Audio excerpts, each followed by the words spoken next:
सोज़े गम ही से मेरी आंख में आंसू आए, सोचता हूं कि इसे आग कहूं या पानी।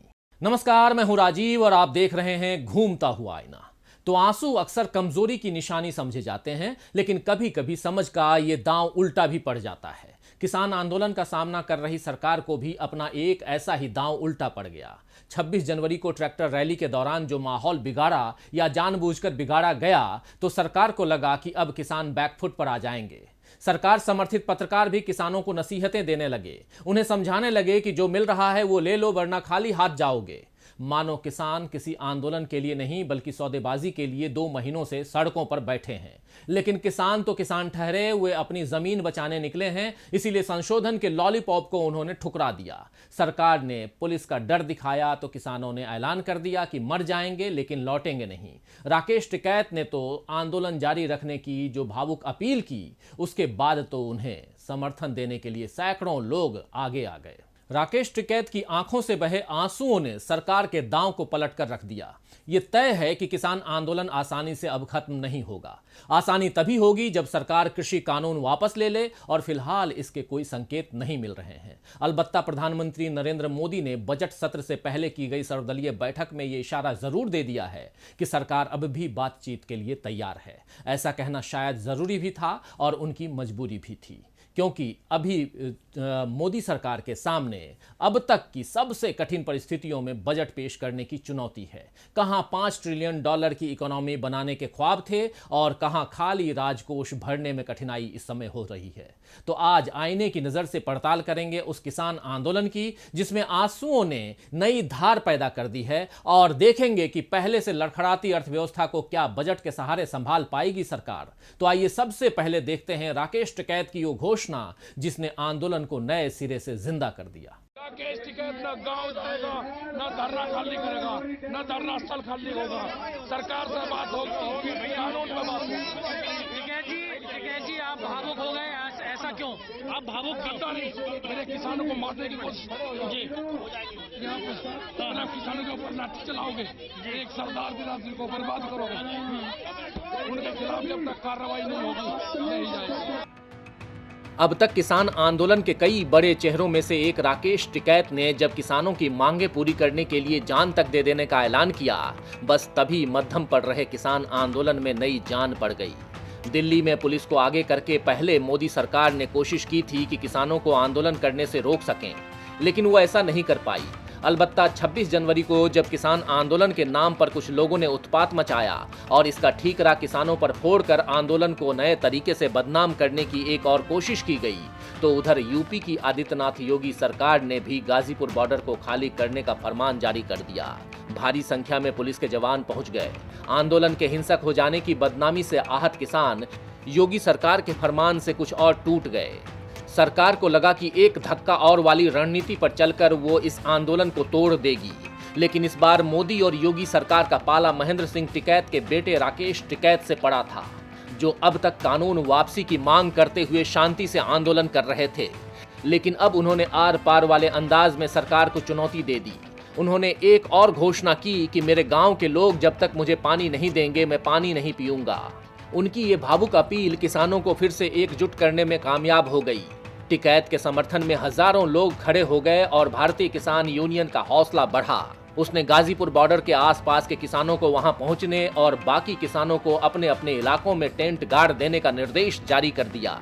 किसान आंदोलन में साथ देने के लिए उत्तर प्रदेश, पंजाब और हरियाणा से रातों रात सैकड़ों ट्रैक्टर गाजीपुर पहुंच गए और आखिरकार योगी सरकार को गाजीपुर बॉर्डर खाली करवाने का इरादा छोड़ना पड़ा। तो केवल किसान ही नहीं बल्कि राजनेताओं का समर्थन भी टिकैत को मिलने लगा। दिल्ली के मुख्यमंत्री अरविंद केजरीवाल ने राकेश टिकैत से बात की और आंदोलन को समर्थन देने का भरोसा दिया। कांग्रेस सांसद राहुल गांधी ने एक ट्वीट किया जिसमें इस पक्ष या उस पक्ष में होने की बात कही। उन्होंने लोकतंत्र का साथ देते हुए किसान आंदोलन के समर्थन में खड़े होने का ऐलान किया। राष्ट्रीय लोकदल ने खुले तौर पर राकेश टिकैत को समर्थन देने का ऐलान कर दिया और समाजवादी पार्टी ने तो बाकायदा समाजवादी किसान समिति का गठन कर दिया है, जो यह देखेगी कि किसानों के साथ कोई अन्याय तो नहीं हो रहा है। बेशक अखिलेश यादव ने यह कदम विधानसभा चुनावों के मद्देनजर उठाया है, लेकिन इससे किसानों के हौसले और मजबूत हुए हैं। हालांकि सरकार के तेवर अब भी नहीं बदले हैं, उसकी सुई अपने दिए प्रस्तावों पर अब भी अटकी हुई है। इस बीच अन्ना हजारे ने 30 जनवरी को नए कृषि कानूनों के खिलाफ आमरण अनशन का बिगुल बजाया था, जो बहुत जल्दी खामोश भी हो गया। यूपीए सरकार की नींव हिलाने में अन्ना हजारे के लोकपाल आंदोलन का बड़ा हाथ रहा है। उस वक्त देश में यही माहौल बना कि यूपीए सरकार में भ्रष्टाचार अपने चरम पर है। देश की सबसे बड़ी समस्या भ्रष्टाचार है और एक बार लोकपाल बिल आ गया तो देश की सारी दिक्कतें दूर हो जाएंगी। अन्ना हजारे को देश का दूसरा गांधी बना दिया गया और उनके आंदोलन के कई साथी जैसे अरविंद केजरीवाल, किरण बेदी, वीके सिंह सत्ता सुख प्राप्त करने में कामयाब रहे। यूपीए सरकार को सत्ता से हटाकर भाजपा की सरकार केंद्र में आ गई और अन्ना अपने गांव रालेगण सिद्धि पहुंच गए। वहां पहुंचकर भी जब कभी अन्ना हजारे को गांधी की याद आ जाती तो वो किन्हीं मुद्दों को लेकर उपवास पर बैठ जाते, लेकिन भाजपा किसी न किसी तरह उनके उपवास को खत्म करवा लेती। दरअसल असली गांधी तो किसी कीमत पर अपने सिद्धांतों से नहीं हटते थे, लेकिन गांधी टोपी पहनकर कोई गांधी तो नहीं हो सकता। अन्ना हजारे पर भी यही बात लागू होती है। नए कृषि कानून पर वे मोदी सरकार के खिलाफ मुंहजुबानी काफी खर्च कर रहे थे, लेकिन उनका विरोध शब्दों तक ही सीमित रहा। कुछ दिन पहले उन्होंने गांधी पुण्यतिथि पर फिर से अनशन करने का ऐलान किया था। अगर अन्ना हजारे वाकई अनशन पर बैठ जाते तो शायद यूपीए सरकार की तरह मोदी सरकार के लिए भी मुसीबत हो जाती, लेकिन भाजपा नेताओं से मिलकर उन्होंने अनशन का फैसला रद्द कर दिया और कहा कि केंद्र सरकार उनकी कुछ मांगों पर सहमत हो गई है। तो कमाल का खेल खेला अन्ना हजारे ने। एक ओर किसानों के हमदर्द बने रहे और दूसरी ओर मोदी सरकार के भी हो लिए। ऐसा ही खेल तो लोकपाल के लिए खड़े किए गए आंदोलन में भी खेला गया था, जिसने भाजपा को सत्ता दिलाने में अहम भूमिका निभाई, जबकि देश की तकलीफें वहीं की वहीं रही, बल्कि उसमें इजाफा ही हुआ है। खैर, देश की राजनीति में नया तूफान खड़ा करके अन्ना हजारे तो अलग हो गए, लेकिन उस तूफान का असर देश में अब भी खुलकर नजर आ रहा है। वैसे गौर कीजिए, एक ओर अन्ना हजारे ने कहा कि केंद्र सरकार उनकी कुछ मांगों पर सहमत हो गई है, तो दूसरी ओर मोदी जी ने सर्वदलीय बैठक में कहा कि कृषि मंत्री नरेंद्र सिंह तोमर के द्वारा किसानों को दिया गया ऑफर अभी भी है। किसानों से सरकार बातचीत के लिए हमेशा तैयार है। क्या अन्ना हजारे को किसानों ने अपना नेता बनाया है जो उनकी मांगों पर सरकार की सहमति या असहमति से कोई फर्क पड़ेगा? और सवाल यह भी है कि क्या किसान कोई सौदेबाजी के लिए 2 महीने से आंदोलन कर रहे हैं, जो सरकार उन्हें 5% ज्यादा या एक के साथ एक फ्री जैसे ऑफर दे रही है?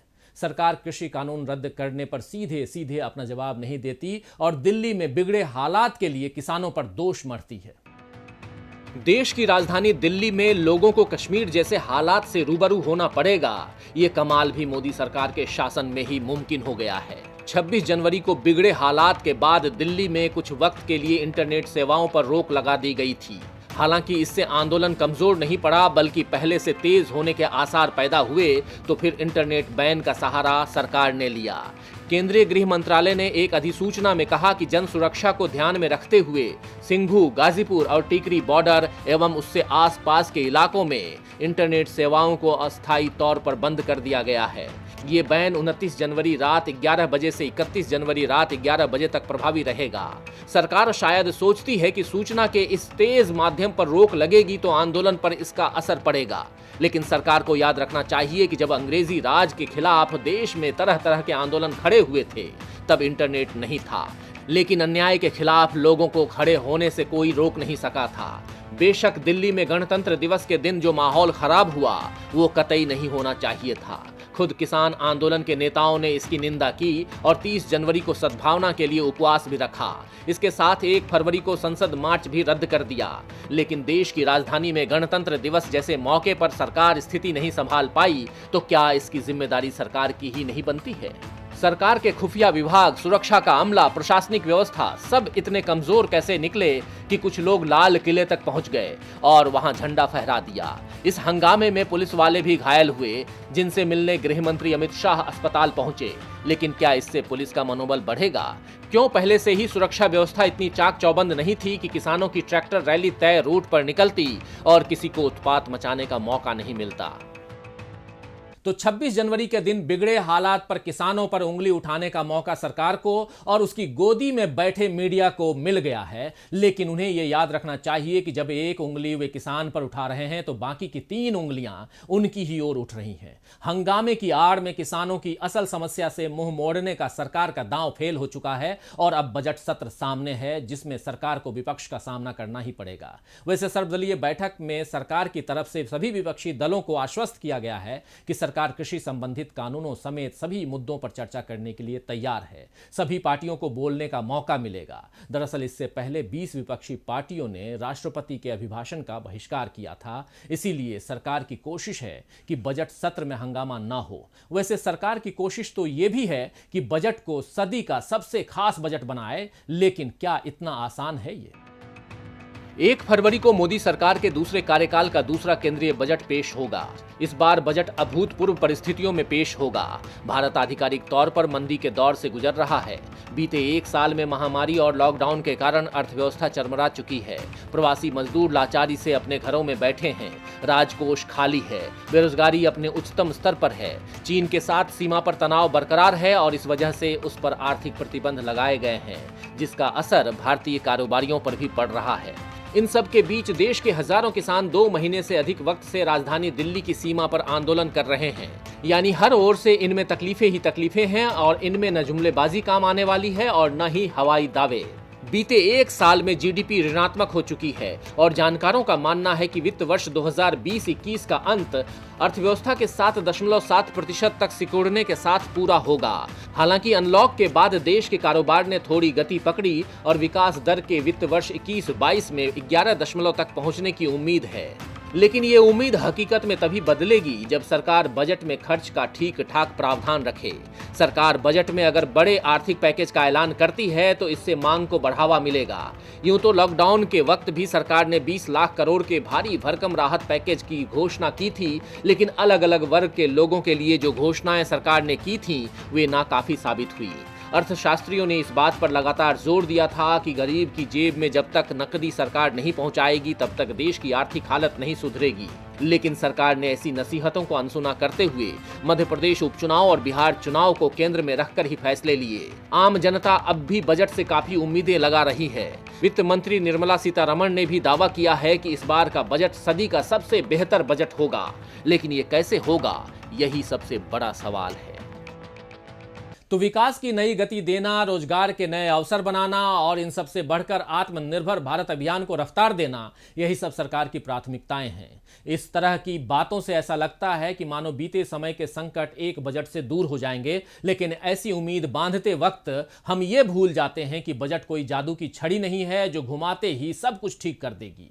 सरकार ने पिछले बजट को लाल पोथी में पेश किया था। $5 ट्रिलियन की अर्थव्यवस्था भारत को बनाने की बात कही थी। तब कोरोना नहीं था, लेकिन फिर भी देश में ऐसी कोई सूरत नजर नहीं आ रही थी कि विकास सब ओर हो रहा है, सब तरफ हो रहा है। तब भी कुछ उद्योगपतियों की दौलत ही बढ़ी थी और अब कोरोना काल में भी जब गरीब और गरीब हो चुका है, तब चंद उद्योगपतियों की दौलत में काफी इजाफा हुआ है। उन्होंने आपदा को सही मायनों में अवसर में बदल दिया है, तब्दील कर दिया है और इसमें सरकार की नीतियों का भरपूर सहयोग मिला है। नए कृषि कानून लाकर सरकार एक बार फिर उद्योगपतियों का ही सहयोग कर रही है, जबकि किसानों के साथ साथ इसमें आम आदमी का अस्तित्व भी दांव पर लग जाएगा। हम अपना पेट भरने के लिए उद्योगपतियों के मोहताज हो जाएंगे। इसीलिए याद रखना चाहिए कि किसान केवल अपनी नहीं बल्कि आम जनता की ही लड़ाई लड़ रहे हैं। खैर, शायर मुइन अहसन जज़्बी ने ठीक ही फरमाया है कि जो आग लगाई थी तुमने उसको तो बुझाया अश्कों ने, जो आग लगाई थी तुमने उसको तो बुझाया अश्कों ने, जो अश्कों ने भड़काई है उस आग को ठंडा कौन करे। तो आज के लिए बस इतना ही। फिर मिलेंगे खबरों के नए आईने के साथ। तब तक देखते रहिए डीवी लाइव। नमस्कार।